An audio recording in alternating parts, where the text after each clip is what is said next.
Hi, good afternoon, everyone. Welcome to the NGJ's online artist talk, One Nation for Jamaican Diaspora Artists in Dialogue. I'm really excited to be here with those of you who are viewing, as well as with our four panelists. As the title suggests, we're going to be exploring the unique perspectives of Jamaican artists exhibiting in Jamaica, but practicing overseas. Now, the artists that will be conversing with me today, these particular artists are among 44 other artists that are featured in the One Nation New Symbols exhibition, which is still on view at the National Gallery of Jamaica in Kingston. It's going on up until March 29, 2026. So if you are in Jamaica, please, if you can, make an effort to come and check this exhibition out. National Gallery is open to the public Tuesdays to Sundays, and it's free on Sundays. So just a quick plug there. Now, the talk is being streamed on YouTube as well as Instagram Live and will remain on both platforms after the stream. So if there are persons who have missed it, don't worry, you'll get to see it. Just, follow us on all socials. National Gallery is on YouTube, on Facebook, we're on Insta, we're also on X. So, check us out. We have a number of live events that we've streamed before, so you'll see the whole list of them there when you get onto the YouTube channel in particular. Now, I want to just do some very brief introductions for our panelists. As I said, these are four of the artists featured in the One Nation. May not be so aware. It's no morning in Australia. It's roughly about 6 or after 6. Yeah, 6 a.m. It's 6 a.m. All right. Yeah. So big thanks for Robin, because boy, I've never had to do a 6 a.m. talk. So more power to you. We also have O'Neill Scott, who is joining us from Philadelphia, US. Yes. How is everyone doing? All right. And we have Stephanie Brown joining us from Atlanta. Hello. And also Kirk Henriques, who is also joining from Atlanta. Hello, everyone. All right. Now, for those of you who may not know, my name is Monique Barnett-Davidson. I am the Senior Curator of the NGJ, and I'm also the Curator of the One Nation New Symbols exhibition. For reasons that I'm still trying to figure out, I have been the curator for the last 3 open calls for the National Gallery in 2019 and 2023. And every time I do this exhibition, there's always something new and exciting that the team really wants to experiment with. And we really wanted to do an exploration of the diaspora artists this time around, because they've generally always been participating in these shows, but it's not often that we get a chance to really talk to them. So it's one of the reasons why this event is so important for us. Now, a couple of house rules before we get into the main discussion. For the viewers on YouTube, I would like you to please, at whatever point, check out the links in the description box, where you will find links with further information about the One Nation New Symbols exhibition, the National Gallery of Jamaica, the 4 artists that are featured, as well as myself. And also for all of the viewers on YouTube and Instagram Live, we are expecting you to participate if you are watching. So please leave your comments and questions in the comment section. There is a Q&A that will follow the main conversation or the main discussion, and we will definitely explore your thoughts at that section of the convo. So without further ado, myself, Robin, O'Neill, Stephanie, and Kirk, we've had a few opportunities to kind of wrap and talk. So essentially, what we'll be doing is sharing some of that information with you, our audience, and hopefully some new things will come up as well. So I'm going to throw out the first set of questions, which really has to do with negotiating your Jamaican identities as overseas artists. Just so that the audience can get to know you a little better, can you each give me, or can you each just state what your Jamaican connection is? you know, how have you become Jamaican? Sure, I can go first. I was born in Spanish Town, Jamaica. Moved to the U.S. when I was 5. So both my parents are Jamaican. My whole family's Jamaican, so that's kind of how I'm connected. All right, all right. Steph? I'll hop in.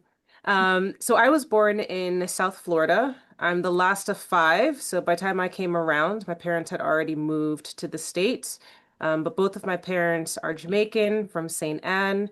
So I'm a first generation American in that respect. But I took the effort of getting my own Jamaican citizenship about 5 years ago. Wow, all right. Congratulations, So Steph. double Jamaican. All right, Robin? My parents are Jamaican. I have the distinction of being the first born outside of Jamaica, I believe, in my family. I was born in Belize, but so I spent about 4 years there and then moved back to Jamaica. So yeah, big connection. Okay, cool. And for you, Kirk? Yes, so yeah, both my mom and dad are from Jamaica. Come from a big family, cousins, aunts, uncles. So yeah, that is my connection to Jamaica. Okay, all right. Thank you, guys. Now, have you ever had to, I mean, some of you, well, O'Neill, you migrated to the US. Mhm. And in a sense, you too, Robin, you migrated to Australia after going to a couple of countries because you were in Canada, well, you were in Belize and then in Canada, and then I hope I didn't miss. There was a brief moment in the UK, so I've popped my way across. All right. So I remember when I was relating to you guys an experience I had when I was overseas working on an exhibition where I'd met Caribbean artists who talked about choosing between their Caribbean identities versus the identity of the country that they're a citizen of. So, for example, you have a Surinamese born artist living in the Netherlands, and sometimes you're a Surinamese born artist and sometimes you're a Dutch artist. I was wondering, have you guys ever been put in any circumstance where you had to make a choice between either? Well, I can't say I have been in that specific situation, but in terms of identity, that question of how much Jamaica do you show and, when to show it. I could always remember being different and just, as a young person, you kind of, you feel this pressure to kind of fit in. And so, I knew that I had different experiences from my peers. And, growing up, you kind of learn early how to code switch. So depending on who I'm talking to or who's around, I would know how to fit that situation. So, I feel it's not that I have any shame or anything like that. I just feel a genuine connection with Jamaicans and somebody, from the Caribbean to share that side of me. Yeah. How Um, about you, O'Neill? Oh, so, other people might wear, they might wear the flag or they have flag in their car. And, I don't necessarily feel the need to do that, but, the culture, the music, family, it's in me. So I feel like whatever's in you eventually comes out. okay. All right. Yeah, thank you. Thank you for that, Kirk. How about you, O'Neill? Um, so I don't think I've ever really been asked to kind of choose versus, being here in the US and in Jamaica. I think, migrating over, you kind of already have. For me, I think, I kind of try to stay as even keeled as possible within each environment.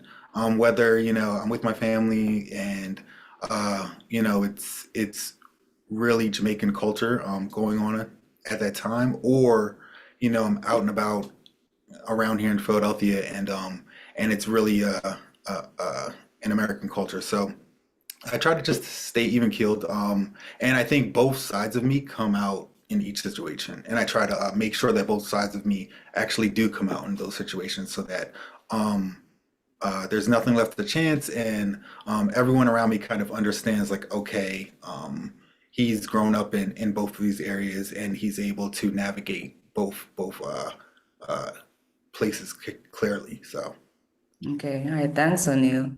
What about you, Robin?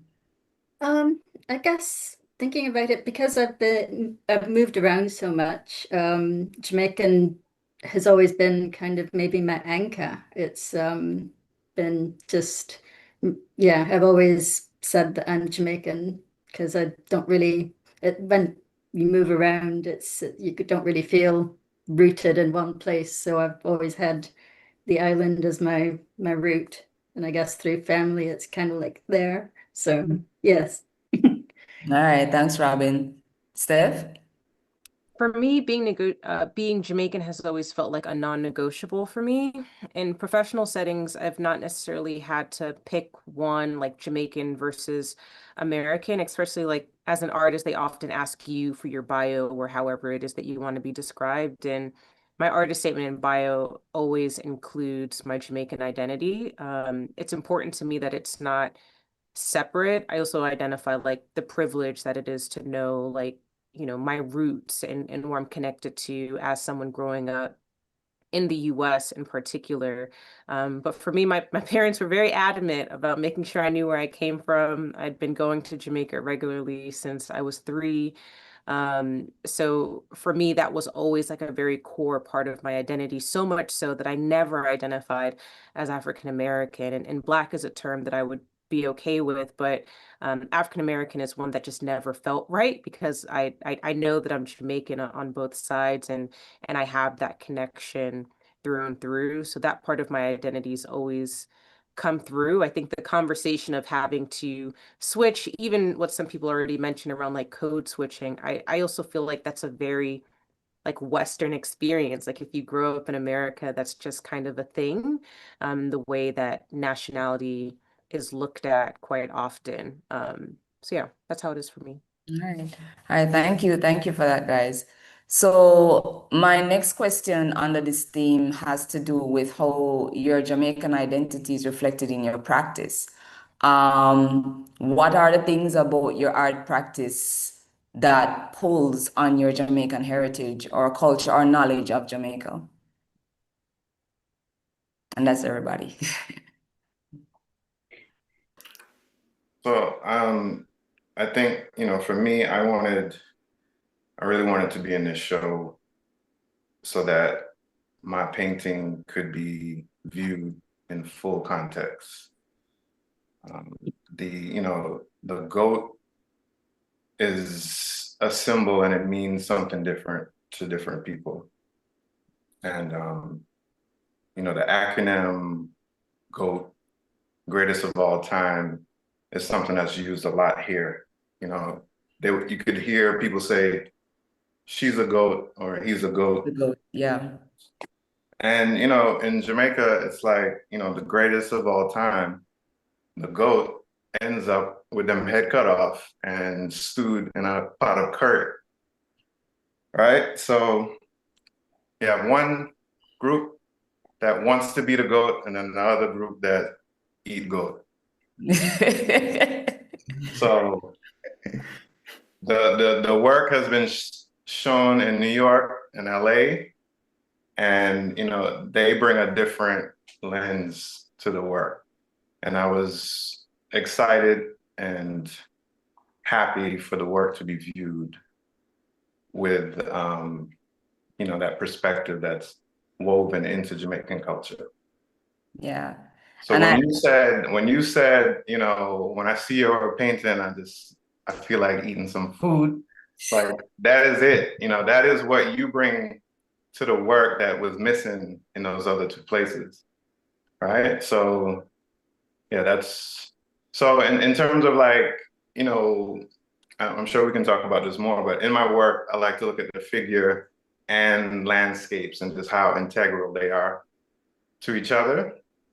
So yeah, just taking something figurative like the goat, that figure, and just putting it in a context with, you know, the green and the nature of Jamaica, you know, it turns that symbol around in a different way. yeah. All right. Thank you. Thank you, Kurt. We will need to talk about that goat a little later on Yeah, yeah. in the talk. But Robin, how does your I mean, you've done a number of exhibitions at the National Gallery. You are also featured in our 2024 Kingston Biennial. And I can tell you, in Jamaica, your name is attributed to dancehall. When we think about artists portraying dancehall, people go, "Oh, Robin Clare." So, could you tell us a little bit about how you've been harvesting, or how you've been kind of mining your Jamaican heritage and culture as a part of your art practice? So yeah, I guess because I moved around so much and I've bounced around, having that connection back to Jamaica through my artwork, and forging just so everywhere I've gone, there's been a little Jamaican community and people are really interested in dance hall. And my interest in art-wise in Jamaica is by telling the story of modern Jamaica. And for me, that is the pop culture, good and bad. And I'm just fascinated by dance hall because it moves so quickly, and especially the dance, and being able to connect in with Jamaican dancers, and it's just really interesting, just to see the creative process that they go through, and using my own creativity to tell a story, a part of their story and the Jamaican story, and kind of present it to the rest of the world. It's kind of really interesting. A lot of the dancers will call themselves cultural ambassadors, so I guess I'm doing my little bit through my own All skills. right. All right. Thank you, Robin. Stephanie, Miss Yeah. Breadfruit. Um, Yeah, right.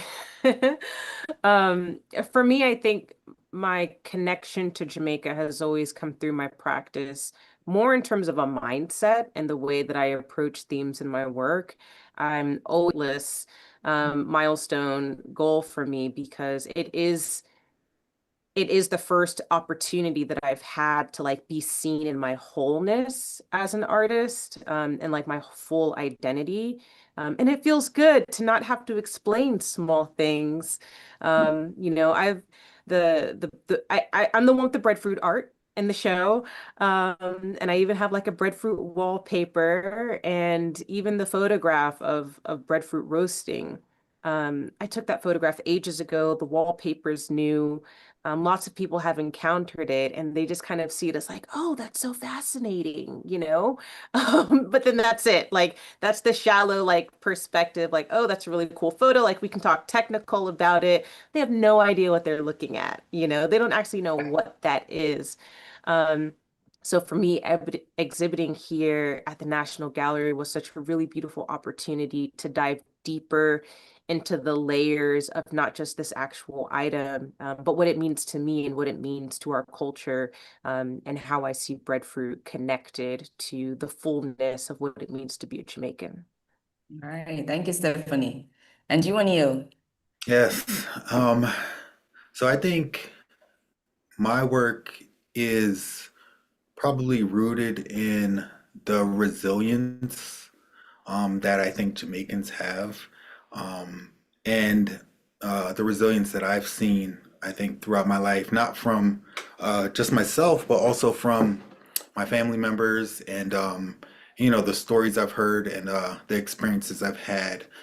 My most recent body of work was really focused on my childhood and the stories that my parents told me about Jamaica, growing up in Jamaica, what it was like living in Spanish Town for so many years. Um, and obviously, I lived in Spanish Town for 5 years. So I think that combination is definitely embedded in like what you'll see within my work. So it I think it pours into it in many different ways. Obviously, you'll see colors pulled from Jamaica within the work.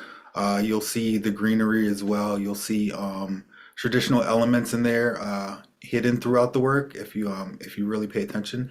And then some of the work just gives an overall feel of being, in Jamaica and the feel of the island, which I try to capture in a lot of my pieces. So hopefully, when you guys see more and more of the work, you'll kind of get a sense of that. All right. Thank you, guys.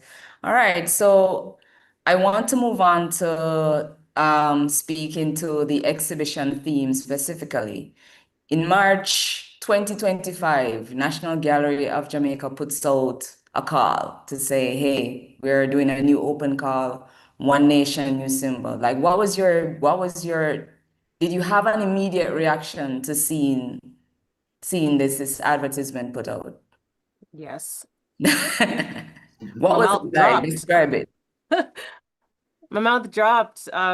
For me, literally the month prior, I had just gotten a denial letter from the Fulbright program that I was planning, that I had applied to. I was a semifinalist for to do research in Jamaica, and I had just gotten my denial letter literally the month before. So I was really bummed about that. And I saw that Fulbright opportunity as like my segue to, well, maybe I'll have this opportunity and maybe I'll be good enough like to get into the National Gallery. And then I see this open call and I'm reading the fine print Mhm. because I'm just like, but can I apply?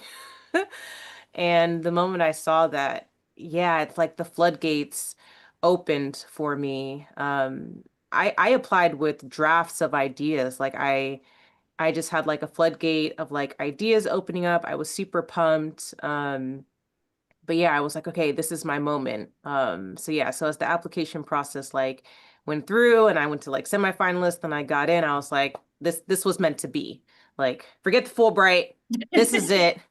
This is what it was supposed to be. And everything really flowed. Like that was a really dynamic and creative summer going from ideation to just building. And yeah, everything started from the moment that that advertisement went out for me. Okay, all right. Thank you, Steph. O'Neill, I am most curious. Well, I've first of all, I want to say I'm actually honored to be showing there at the gallery. It's definitely very important to me. It's definitely a bucket list. I've been obviously watching everything you guys have been doing for a while, and just kind of waiting for my moment. When this came about, I actually got several people sending me the open call, so it was one of those things where it was coming from all different directions. And then, a couple really close people were like, we really would think you'd be a good fit. It was one of those things. So that's what really pushed me to apply. Um, and, I'm hoping that I'll be able to show more and more there. It's always been, a dream of mine. So that's where it came from. All right, cool. I'm saving you for last, Robin, because you're a veteran. So, Kirk. Yeah, I was excited immediately when I saw it. I thought about the biennial that I wasn't able to attend. Mhm. Um, I'm Mm. very excited and I know how much talent and artists are on the island of Jamaica. Very interested in what they're doing, how they are, what materials they're using, how they pushing the art forward. So to once again be included in all that is going on in Jamaica with what the artists are doing. It was just a win-win opportunity. It's a beautiful space. And, you know, the opportunity to have work and family can go see it. It was just like, we have to do it. That's good. And Robin. Well, I might be a veteran, but I'm always so amazed and excited when I get accepted into shows at the gallery. So, you know, when I was younger, I would go, oh, I wish one day, and it's happened. So I am just the happiest person in the world at the moment. So, and long may it continue, hopefully. And let me add that we are all really proud of all of you. I mean, one of the things that really excited me about this project, this third project for me, was how many responses from the diaspora that we got. The open call, you know, for a while has had a reputation of being a more local focused show. And even though local artists still make up the majority of the complement, but I mean, I generally would anticipate maybe one or two or value to the gallery's existence. This work cannot happen without you. So I just wanted to plug that in, really quick. All right. So in terms of, so you know, the ad comes out, you know, Kirk, I'm going to skip you a little bit because you give me a whole lot about that goat. So I want to find out for the others, what were some of the inspirations behind the responses to the theme? And just for the information of the audience, if you want to see what each of these artists had submitted for the One Nation Museum, or rather not submitted, what they have on display here at the National Gallery of Jamaica for One Nation New Symbols, check in the description box, at least on YouTube. Check the description box below. There should be a link there that should take you to all things One Nation New Symbols. The press release for this online event has the artworks and further information about the works in there. But just to quickly state for Kirk has on display, I keep saying submitted. Kirk has on display a work called Every Goat Must Curry, and that's why we have these food jokes going. And speaking about food, Stephanie has a photo installation here called Bunanonus, where she has a wallpaper and blinds overlaid with this really beautiful shot of a roast breadfruit. This is not the kind of conversation to be happening now because it brings down the vibe a little bit. It's a little more advocacy, you know, there's a slower tempo, but again, it's still dance. So that's her. And then for O'Neill, O'Neill, I have to make a confession. I keep misnaming your artwork and calling it Lucky Charms. But the title of O'Neill's painting is, and correct me if I go wrong again, O'Neill, with a little bit of luck. Yeah, magic and a little bit of luck. Magic and a little bit of luck. It's a nice intimate painting of a little boy in a kind of you know, in a leprechaun, a top hat, and with a four-leaf clover.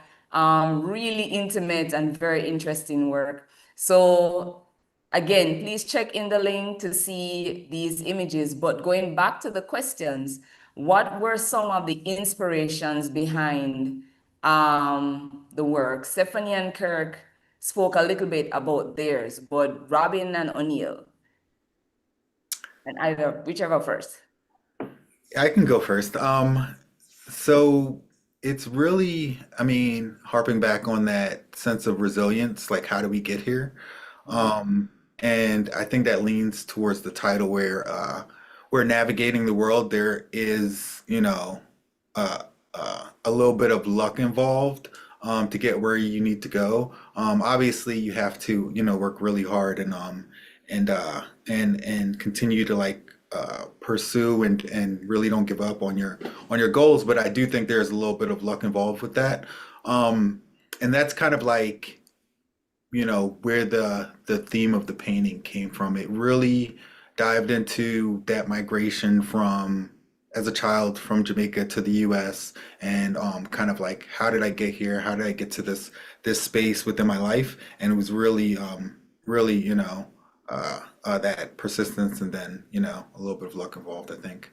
Yeah, I mean, and additionally too, the theme of your work has become quite timely because, we're now in all of these debates and discussions about migration, which for, many migrants from the global south, areas like the Caribbean and Africa and South America, that is a very difficult, that's a very difficult journey financially, emotionally, you're leaving people behind.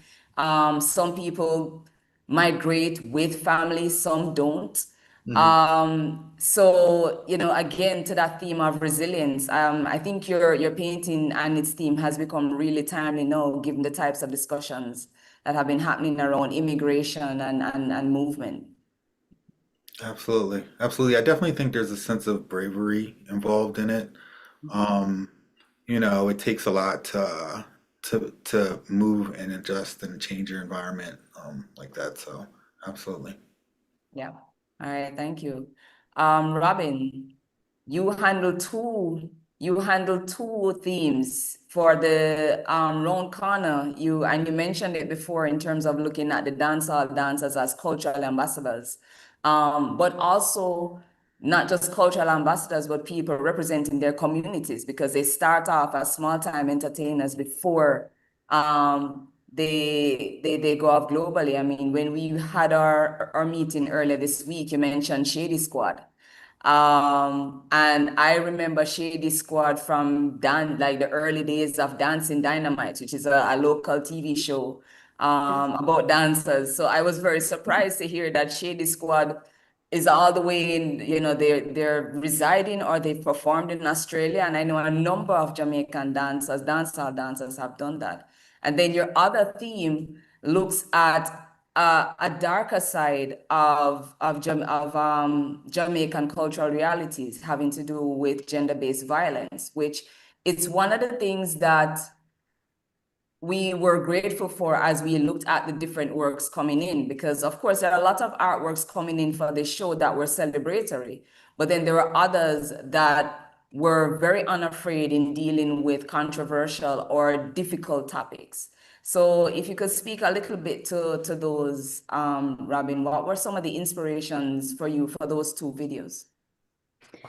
So I'm actually really glad that both made it through, because for me, it's a lot of the time I'm looking, I feel like Jamaica is a place of contradiction. It's beautiful, but it has this kind of sharp edge, and like people are migrating or migrating away because of circumstances, economic, life, and yet you're still drawn back to it because it's such a beautiful island and the people are lovely and there's a joy, but yet there's this dark side. So for me, growing up in Jamaica, there's always been two sides, and it's really, I guess for me, the two artworks are a way for me to start to visually communicate that contradiction. They're very separate, but hopefully they come together in some way and talk to each other in terms of style, just showing the differences when set beside each other. All right. And specifically for See Me, Hear Me, Feel Me, I think your work and other works in the exhibition that deal with more difficult topics or more difficult topics about Jamaican social life, I think has helped the audience to actually come to terms with some of these things. I think a lot of at least our local audience here, when they come to a gallery, the anticipation is for works that titillate or excite. But with a theme like this, I mean, you know, there's been many discussions as to why the gallery chose this theme, or why the theme has such a national direction to it. I felt, and the same goes for the team here. We felt that there was a lot that was unsaid. And there are a lot of things that are celebrated about Jamaica that are truly deserving of the celebration, but it has become rote in some way. And as the society evolves, there are a variety of evolutions happening. And so we really appreciated artists such as yourself, Robin, who were brave and, as I said, you know, totally fearless in saying, well, you know, this is an issue with our identity too. You know, we still need to sort this out, you know, so really, really thank you for that. Yeah, Kirk, the goat. So, so the comment I wanted to make to you was that the painting "Every Goat Must Curry," especially juxtapose. Well, you know, you said when you showed the work before, when you showed the work in the U.S., the you know the meaning in terms of the acronym was more or less understood, but the other side of it wasn't easily picked up. You found that when your work was here, when the work is shown here in Jamaica, the other meanings start to emerge. And the thought that I had, I said, yes, just for, again, for our viewers, when Jamaicans say every goat must curry, while it may sound a bit violent, what we're really speaking to is a kind of humbling. And there are, I mean, for those who follow, like, especially what happens with the US celebrities, you know, there's a lot of humbling in that space. Yeah. You know, is that it was it, were you, how aware were you that this double meaning would play out in the way that it did? Like when you showed the work in the US, were you expecting people to pick up on the Jamaican meaning of that, or were you experimenting with the spaces in terms of, okay, let's see what the work does here, let's see what the work does there? Yeah, I think, you know, like definitely experimenting. What happens in my studio is, you know, 90% experimentation. I might have some kind of boundaries, but I welcome chance and experiment into the work. So I knew there was a great chance that they wouldn't get that side of it. They wouldn't get, you know, you should be humble, or the humbling part of it. But for me as an artist, I put those things in the work, and you know, I also have to know that the work will have to be on its own in the space, and people will bring their experiences and it's the open interpretation will happen. And so, yeah, I knew it would hit differently in the two different places, for sure, no doubt. All right. And Stephanie, the breadfruit lady, bunununus.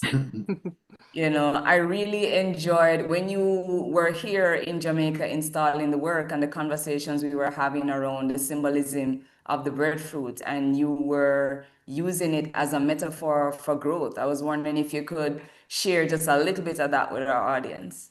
Sure. So for me, the breadfruit is this metaphor for transformation, starting from being picked from the tree, this ripe, and in Jamaica, all of those parts that you would be peeling are going to be dashed back into the yard and probably lit up and nourishing the land again. So that's another kind of, I won't say hidden element, but like if you know that really every part of harvesting this breadfruit and enjoying this breadfruit goes back into this cycle again. And the fun thing of looking at these cycles and through the breadfruit is it's just, I have layers on top of layers, thinking about the past, present, and future of who we are and our identity, and also how we transform as a people. All right. Thank you, guys. Still on the theme of well, actually, this is my last question. Before we go and see if anybody has any comments or questions for us. You've each touched on it, but you know, I want you to kind of, if you've said it before, I'd love you to actually repeat it again because I think it's so important. What is the significance of showing your work here in Jamaica? Why do you want to? Because all of you are successful where you are. You're all widely exhibited in your I was about to say native spaces, but then Not native. based on the first question, I'm not sure how to use that word anymore. But I mean, wherever you're based, you're all widely exhibited. I've seen publications about you, I've read about you in different ways. Why is it so important to be here, to have your work shown here? I'll jump in. I figured you would. Because it means the world to me. And I think there's not enough accolades that I could receive in the US that amounts to local people in Jamaica being introduced to my work and knowing who I am and knowing that I have a relationship with this country and it's not just, something passive that I don't respect. I think growing up in the US, I have always felt stuck between not being American enough, not being Jamaican enough, not really like knowing where I fit. And that's why I explore identity so much in my art practice.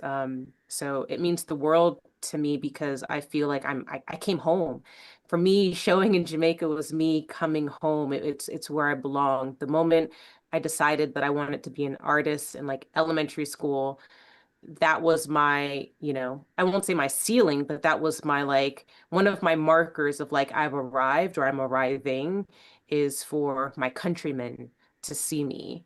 And not in America, in Jamaica. So yeah, it means everything to me. All right.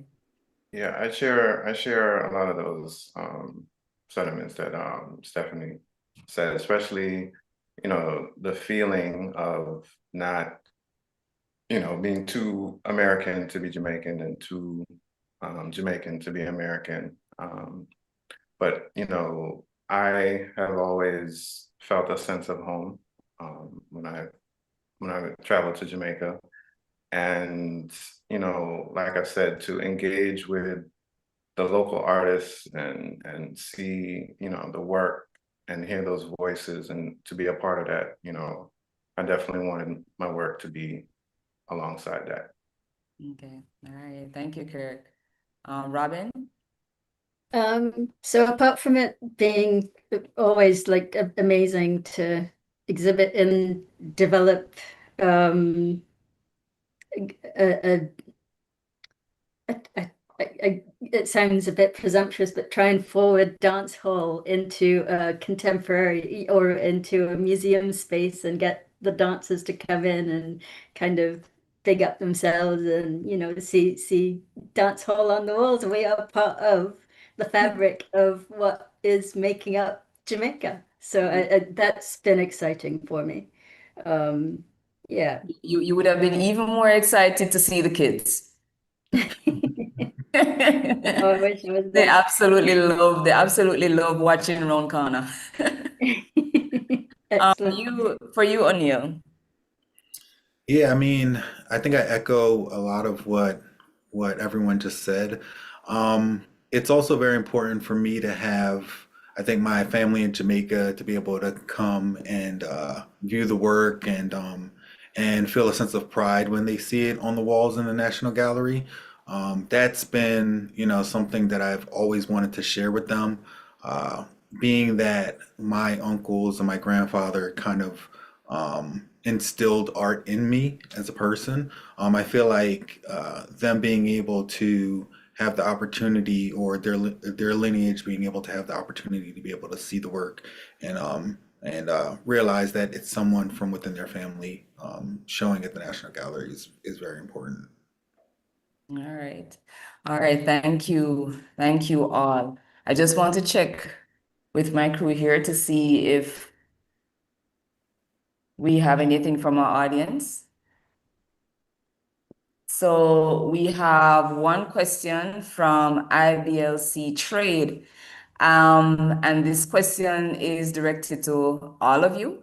So it is, good day. Have any of you refused participation in an exhibition before you felt that you needed to downplay your Jamaican influence in your work? I hope I'm reading that properly.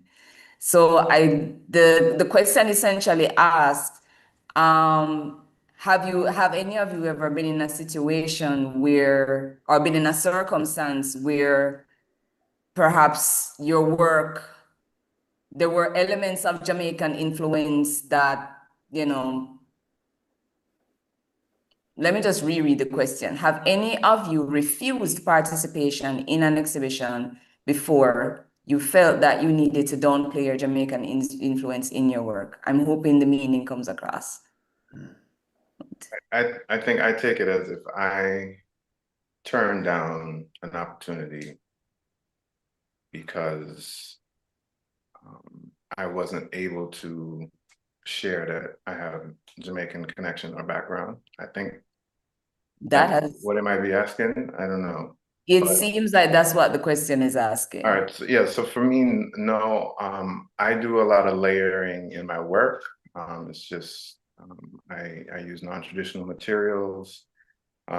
Me having a layered background just helps me make the work and do what I do. So I wouldn't, I wouldn't have to not say that I have a Jamaican connection or kind of censor my work to be in an exhibition because, I just wouldn't do that because it's the work comes from me and it's a part of me. So you have to get the whole thing. Okay. Any Robin, Stephanie, O'Neill? I've never had to deny that or like I've never been in a position to have to refuse something like that.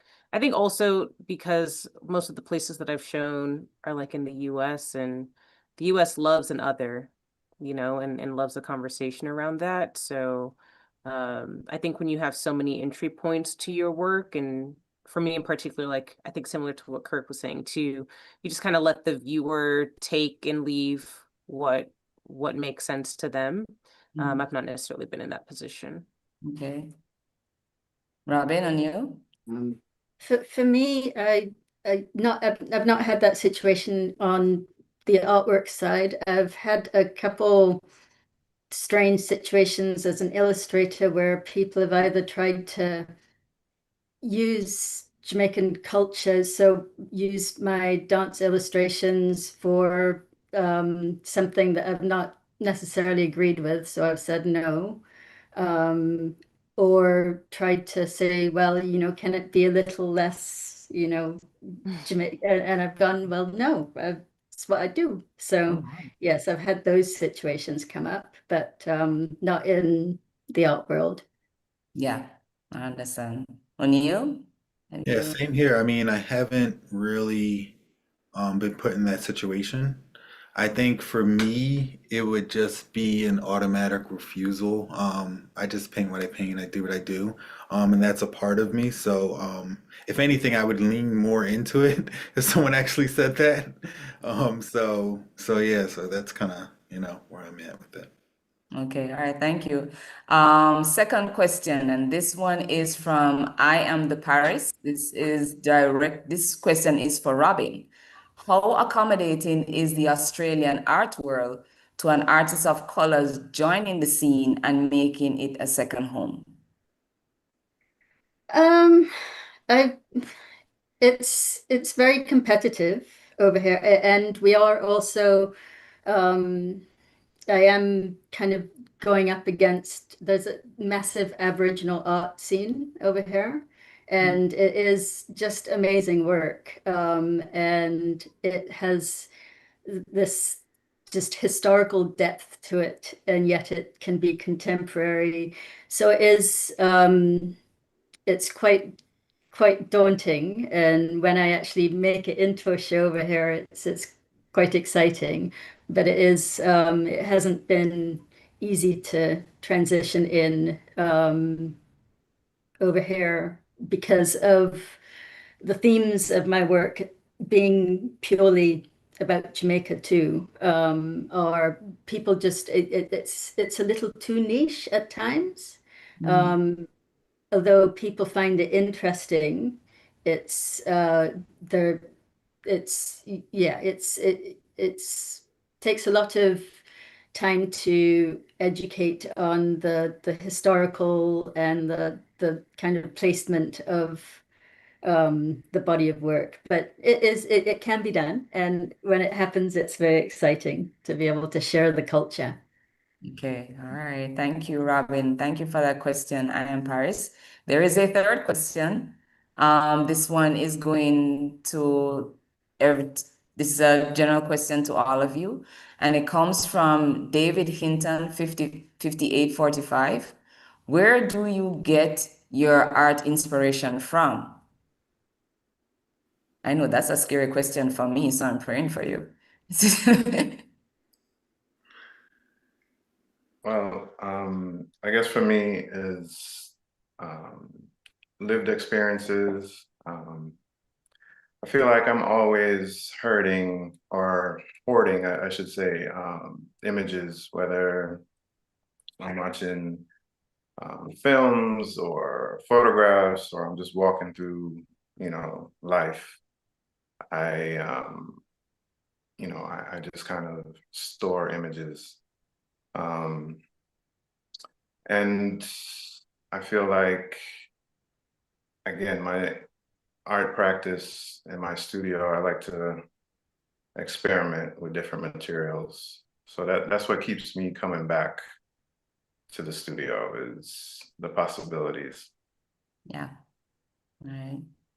I'm often inspired by nature, like foliage, plants, food, music. I was listening to quite a bit of Peter Tosh when making the work for this show, which was not something that I'm normally in the habit of doing. And I would also agree that like it's lived experiences. So oftentimes different things might trigger different ideas. I just kind of write it down, and it could be months or years before I actually kind of dive deeper into it. But I'm also like, I've got quite a collection of themes and ideas that I'm kind of always thinking about and mulling over. And I think those lived experiences, or I love to travel, all of those things. A part of the travel is experiencing space, right? And experiencing other people in space and those natural elements. And I feel like that's the most powerful forms of inspiration for me. Okay. Yeah, O'Neill? I would say a lot of my work comes from memories and kind of just replaying those memories, trying to understand those memories, trying to utilize that to kind of define who I am today, and how did those memories play a part in that. If I ever feel stuck, that's usually what I go back to is my experience in the world, and how it's shaped who I am today, and try to take that and put that on the canvas or within the work. So, you know. Okay. I want to jump in again on what O'Neill said.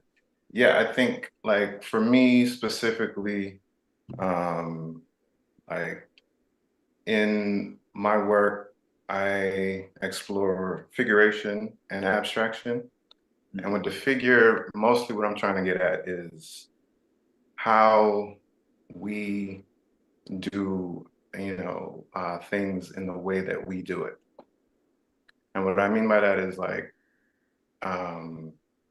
Jamaicans have a specific way they do things, whether it's the way they walk or talk or kiss them teeth. It's an intrinsic way about how they do things. And I'm very interested in that. I'm very interested in how we create our own spaces and express ourselves through rhythm, posture, gesture, in both spaces that we are comfortable in, and also spaces that are in opposition to who we are. Yeah. Robin? I guess I'm inspired by identity, personal identity, national identity, um, how that sits in a global context, and um, how other nationalities take on that identity in terms of, especially in the dance hall space. You have like Australians doing dance hall classes being taught by Australians. You have it in Europe, and yet the dance is performed differently by a Jamaican than it would be. But it's interesting, the evolution, the physicality of the blending of cultures. And then taking that back to Jamaica and examining life through a Jamaican lens, and just looking also at the contradictions in Jamaica of, a society that has historical light and dark, a sort of quite a heavy historical past, and bringing that into the future, and looking at how that physically expresses itself today, in various ways. Because I think in Jamaica, you look through a historical lens even when you're in the present. So you're kind of looking back and you're looking at the future. So yes, I think I'm interested in that space, if that makes sense. Hey, makes sense to me. 1 second, let me bit of technical. Here we go. All right, thank you for your response to that one. This question, oh, O'Neill, this one is for you. This is from Tanya with the Maya Gallery. The question is for O'Neill. Can he share what was it like for him to showcase his large-scale paintings at the Zillman Art Museum in 2025? And what was that process like? Yeah, sure. So so the process probably took about 2 years. I worked on those paintings for almost 2 years. And the works basically reflected on my memories, a lot of them being in Jamaica, a lot of them coming from my family and their stories and things like that around migration. So it was wonderful to be able to show, these 8-foot paintings within institutional space for over 6 months, and getting all the questions about Jamaica, about that migration process, um, uh, about each memory, and kind of like how the work makes the viewer feel and their overall understanding of it. I think all of that was very important, and putting that in a space where um, uh, uh, you're really speaking to a different culture, a totally different set of people that normally probably wouldn't understand, how it feels to be in Jamaica, how it feels to live in Jamaica, how it feels to be a Jamaican artist living here in the U.S. I think that was very powerful and very insightful on both sides. So yeah, it was wonderful. All right, thank you. Thank you for that response, O'Neill. Boy, the questions are really flowing. I have another question. So this one is a second question from I Am the Paris. And the question is, when are you a Jamaican diaspora artist versus a Jamaican artist? Is there a difference for you? Hmm.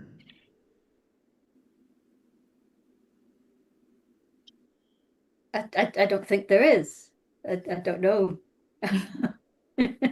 That's a tough. I don't I guess yes, I am a part of I guess I am both. I would say, in terms of the way I feel about it. I guess it is technically like a both and. I guess it depends on like even the context of this talk, right? Jamaican diaspora artists, the application, open to local artists as well as Jamaicans living abroad. I don't go back and forth, but I think it's just kind of one of those things to be understood. But yeah, it's a both and. Yeah. Kirk, on you? Yeah, I think it's both, based on what the poster say or what the press release say.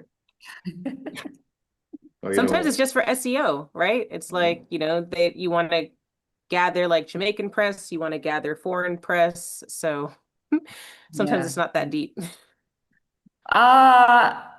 Yeah, I can appreciate that. I think if I were to also add to the response, I think for Jamaicans living in Jamaica, many persons do seem to want to make a distinction in terms of practicing,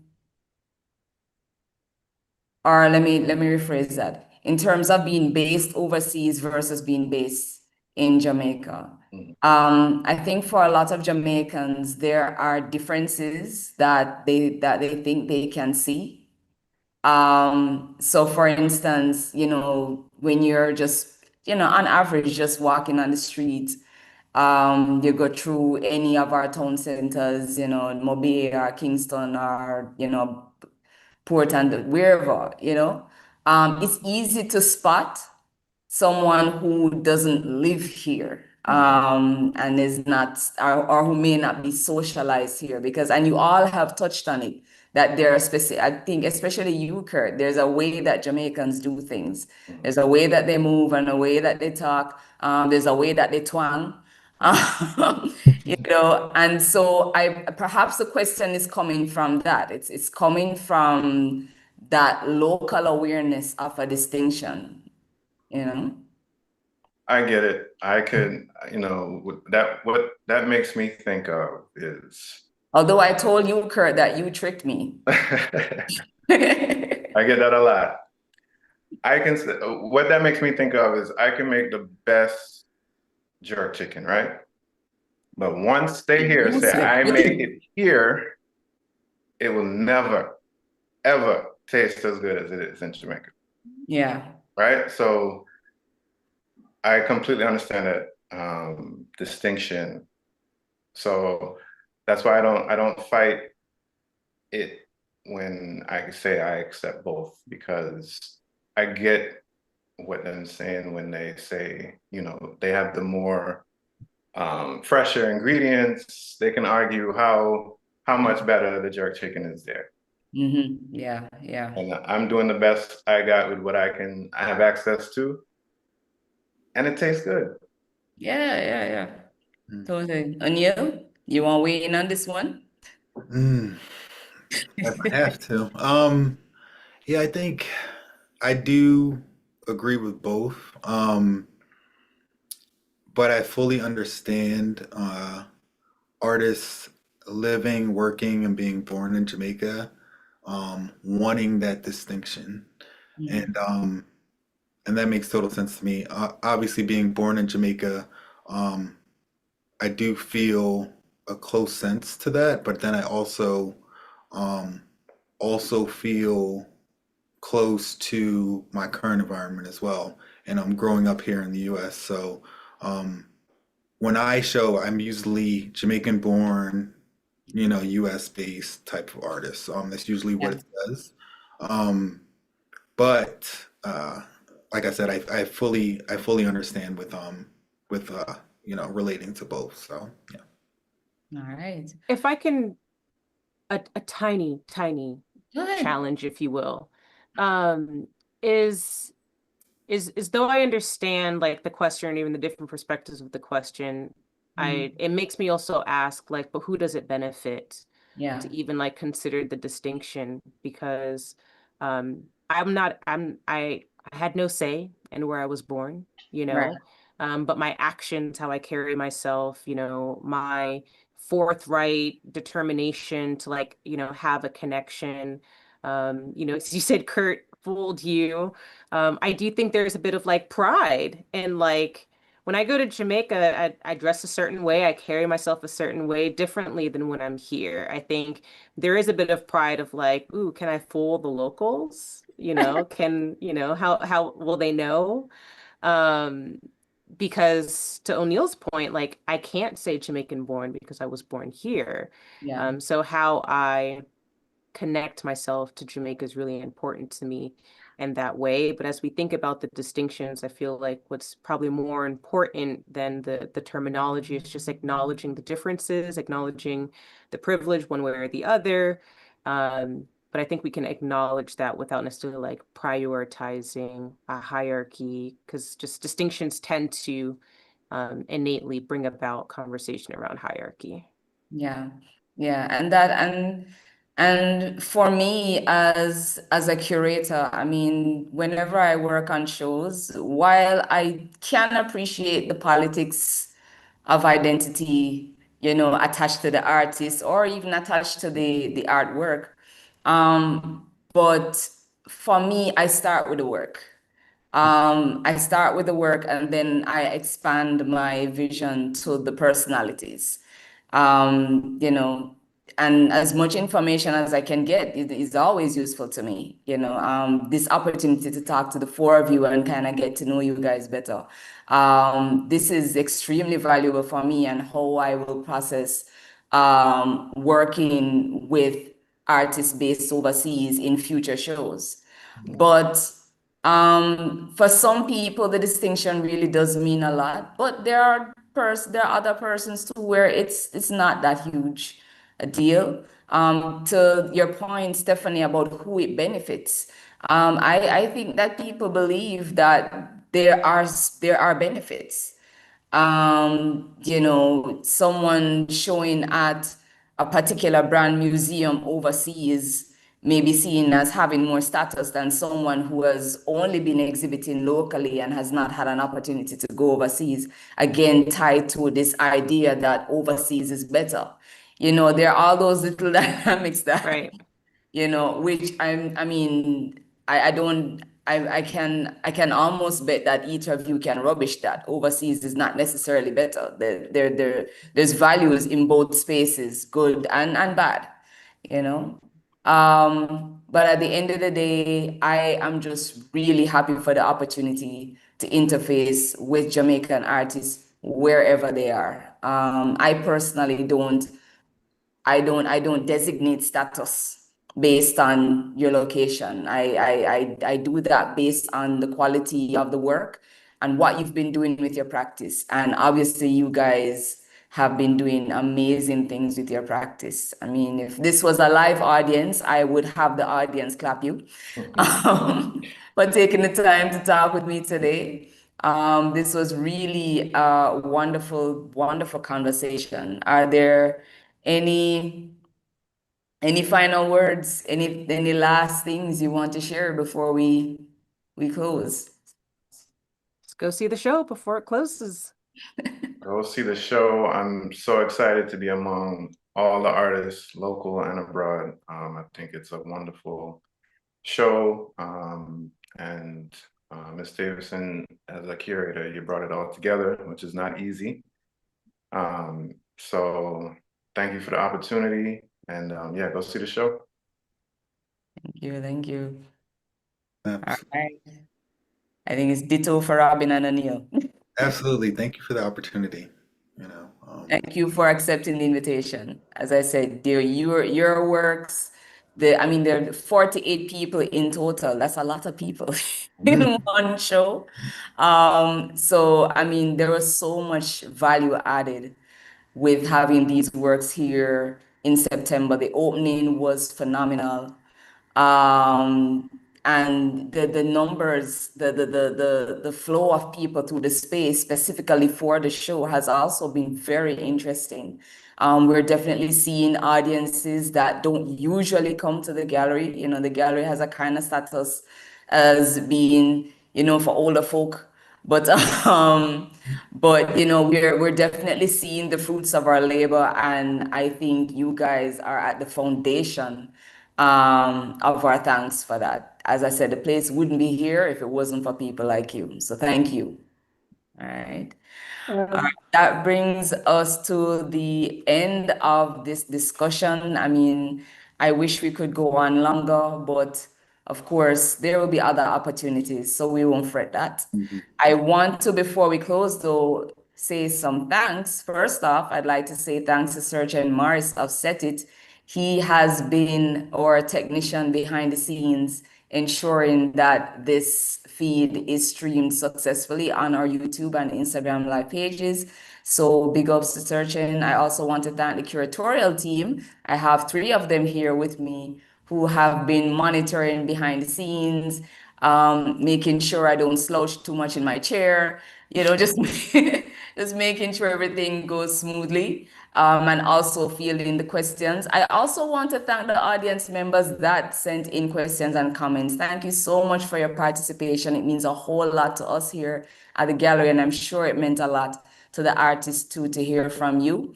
I also want to give some credence to our sponsors. This exhibition is actually put on in collaboration with UNESCO in Jamaica, as well as Häagen-Dazs, which is a brand of Wisynco. Both organizations, when we reached out to them, were very gracious to us and have been supporting us through this entire journey. So we really want to thank them. And I also want to thank the Institute of Jamaica, which is the head or the parent organization of the National Gallery of Jamaica. They've been very helpful with us, especially the public relations and business development department. They've been working really hard to try and circulate information about the show, about the artists.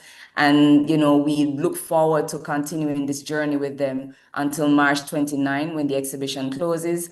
And last but not least, the Ministry of Culture, Gender, Entertainment, and Sport, who have been so good to us over the years. Our minister, the Honorable Olivia Grange, she has been so excited. When she came and she saw the show, I mean, she was here for hours. She was here for a very long time.